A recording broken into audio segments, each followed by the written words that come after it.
படம் எப்படி தலைவர் இருக்கு? படம் எதிர்பார்த்த அளவுக்குலாம் இல்லைங்க. ரொம்ப பெருசா எதிர்பார்த்துட்டு வந்தோம். ஏன்னா நம்ம சுதா கொங்கராவுடைய கடைசி படம் சூரரை போற்று ரொம்ப பெருசா எதிர்பார்த்தோம்.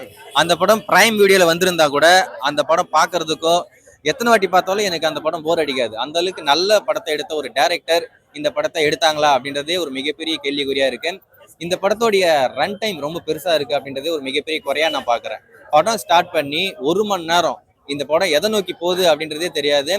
அந்த 1 மணி நேரத்தை கட் பண்ணி எடுத்தாவே இந்த படம் 1.5 மணி நேரத்தில் முடிஞ்சிடும் அப்படின்ற மாதிரி தான் நான் சொல்லுவேன். ஏன்னா அந்த லவ் போர்ஷனா இருக்கட்டும், லவ் சாங்ஸா இருக்கட்டும், எல்லாத்தையுமே இந்த படத்துல தேவையே இல்லாம வச்சிருக்கானுங்க. ஸ்ரீலீலா கேரக்டர் இந்த படத்துக்கு சம்மந்தமே கிடையாது. அந்த படத்துல அந்த கேரக்டர் ஏன் இருக்குன்னு தெரியாது. சிவகார்த்திகேயனுடைய கேரக்டருமே அவருடைய நடிப்புமே இந்த படத்துல அந்த அளவுக்கு நல்லா இல்லை அப்படின்ற மாதிரி தான் நான் சொல்லுவேன். ஏன்னா நீங்க சூரரை போற்று படத்துல நம்ம அப்பா இறந்தப்ப நம்ம சூர்யா சார் ஒரு அழுகுற ஒரு சீக்வன்ஸ் இருக்கும். அது கூட கம்பேர் பண்ணா ஒரு கால் தூசு கூட இந்த படம் வராது. அந்த அளவுக்கு மொக்கையா கிரிஞ்சா நடிச்சு வச்சிருக்காப்ல. ஒரு அழுவர் சீக்வன்ஸ் ஒன்று வரும் சிவகார்த்திகேயந்து. அதை பார்த்தீங்கன்னா கண்டிப்பா நீங்க சிரிச்சிருவீங்க. எதுக்குடா நீ நடிச்சுக்கிட்டு இருக்கு அப்படின்னு சொல்லிட்டு. உங்களுக்கு எமோஷன் வரல அப்படின்னு சொன்னா தயவு செஞ்சு நீங்க எப்பயும் போல கிரிஞ்சி பண்ணிக்கிட்டு காமெடி பண்ணிட்டு போயிடுங்க. இந்த மாதிரி எமோஷன் சீக்வன்ஸ் நான் பண்றேன் அப்படின்னு சொல்லிட்டு சொதப்பாம, எனக்கு பொறுத்த வரைக்கும் இந்த படத்துல சூர்யா சார் எஸ்கேப் ஆயிருக்காரு அப்படின்னு தான் நான் சொல்லுவேன். சூர்யா சாருக்கும் சரி, துக்கு சல்மானுக்கும் சரி, 2 பேருக்குமே இந்த படம் கிரேட் எஸ்கேப். அவங்க மட்டும் இந்த படத்துல நடிச்சிருந்தா ஒரு மிகப்பெரிய டிசாஸ்டர் ஆன ஒரு படத்துல நடிச்ச ஒரு பேரா மீண்டும் அவங்க வாங்கியிருப்பாங்க. கண்டிப்பா இந்த படம் பெருசா ஓடாதுன்னு அடிச்சு சொல்லுவேன். இந்த படத்துல உருப்படியா இருக்கிற ஒரே ஒரு விஷயம் ஜெயம் ரவி அவருடைய கேரக்டர் மட்டும்தான்.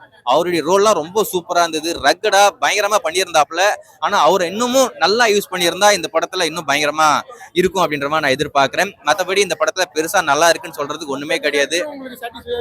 நோ, ஜி பிரகாஷ் மியூசிக்குமே இந்த படத்துல பெருசா ஒர்க் அவுட் ஆகலன்ற மாதிரி தான் நான் சொல்லுவேன். ஏன்னா அவருடைய மியூசிக்லாம் நம்ம கேட்டிருக்கோம், நல்லா இருக்கும். ஆனா இந்த படத்துல அவர் ஏன் இந்த மாதிரி போட்டிருக்காருன்னு சொல்லிட்டு எனக்கு ஒன்றும் புரியல. இன்னொரு பக்கம் பார்த்தா நம்ம சுதா கொங்கரா அவங்களோட டைரக்ஷனுமே இந்த படத்துல அந்த அளவுக்கு ஒர்க் அவுட் ஆகல. அந்த எமோஷன் கனெக்ட்னு சொல்லுவாங்க இல்லையா, அது மாதிரி எதுவுமே கிடையாதுங்க. ஒரு அண்ணன் தம்பி பாசம் அந்த எமோஷன் கட்டி அதுவும் கிடையாது, லவ் போர்ஷன் அதுவும் கிடையாது. ஏதோ எடுக்கணுமே அப்படின்னு சொல்லிட்டு எடுத்து வச்ச மாதிரி தான் இருந்தது தவிர நம்ம ஒரு தரமான படத்தை கொடுக்கணும் அப்படின்ற ஒரு எண்ணத்துல இந்த படத்தை அவங்க எடுத்த மாதிரி எனக்கு தோணவே இல்லை. இந்திய எதிர்ப்பை பத்தி பேசியிருக்காங்களா படத்தை பத்தி?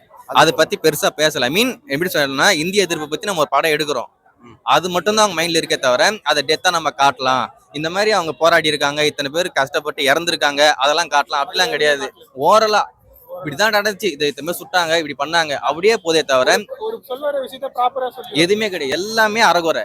இந்த பக்கம் ஒண்ணு இருக்கு, அந்த பக்கம் எல்லாமே எப்படி சொல்றதுன்னா எந்த லெவல் இருக்குன்னா ஒரு 45% இருந்து 50% லெவல் தான் இருக்கே தவிர 100% அவங்க எதையுமே பூர்த்தி படுத்தல அப்படின்னு. ஜெயம் ரவி கேரக்டர் வந்து கிளைமேக்ஸ் வரைக்கும் நல்லா சூப்பரா இருக்கும் ப்ரோ. உங்களுக்கு படம் ஃபுல்லா நல்லா கூஸ் பம்ஸா இருக்கும். அதர்வா கேரக்டர் வந்து ரொம்ப சூப்பரா இருக்கும் ப்ரோ. ஒரு அண்ணன் தம்பி ஒரு சென்டிமெண்டா படம் வந்துட்டு நல்லா செம்மையா காமிச்சிருப்பாங்க. ஃபர்ஸ்ட் ஆஃப் நல்லா உங்களுக்கு நல்லா ட்ரீட்டா இருக்கும் ப்ரோ. ஆமா ப்ரோ, அத நீங்க படம் பார்த்து தெரிஞ்சுக்கணும். இந்திய எதிர்ப்பு எப்படி இருக்கு படத்துல ப்ரோ? அதுதான் சொல்றேன் ப்ரோ. 2026 எலெக்ஷன் வந்து நல்லா இருக்கும் ப்ரோ. இது வந்துட்டு கிளைமேக்ஸ்ல நல்ல ஒரு பக்கா டிஎம்கே செம்ம ட்ரீட்டா இருக்கும் ப்ரோ. இது ஃபுல் அண்ட் ஃபுல் சொல்ல முடியாது ப்ரோ. இது வந்துட்டு படம் ஸ்டார்டிங்லேயே உங்களுக்கு வந்துட்டு கார்டு போட்டிருப்பாங்க, இது அனைத்தும் சித்தரிக்கப்பட்டவே சொல்லிட்டு.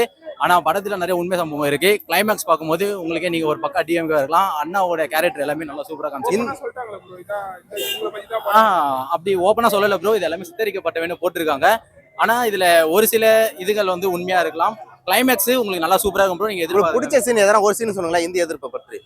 எனக்கு இந்திய எதிர்ப்புன்னு பாத்தீங்கன்னா அது வந்துட்டு ஒரு நல்ல மொழி அரசியலாக தான் ப்ரோ பார்க்குறேன் நான். ஆக்சுவலாக இந்தி திணிப்புன்றது தப்பு தான். இதில் வந்துட்டு ஒரு காங்கிரஸை வந்துட்டு எதுவுமே டிசப்பாயின்மெண்ட் பண்ணாமல், எந்த காங்கிரஸுமே சரி டிஎம்கே சரி எந்த டிசப்பாயின்ட் பண்ணாமல் படம் நல்லா ஸ்மூத்தாக எடுத்துட்டு போயிருக்காங்க.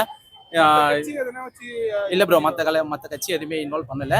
இதில் டிஎம்கே மட்டும் கொஞ்சம் இது ஓப்பனாக காமிச்சிருக்காங்க கிளைமேக்ஸில். ஆமாம். ஓகே.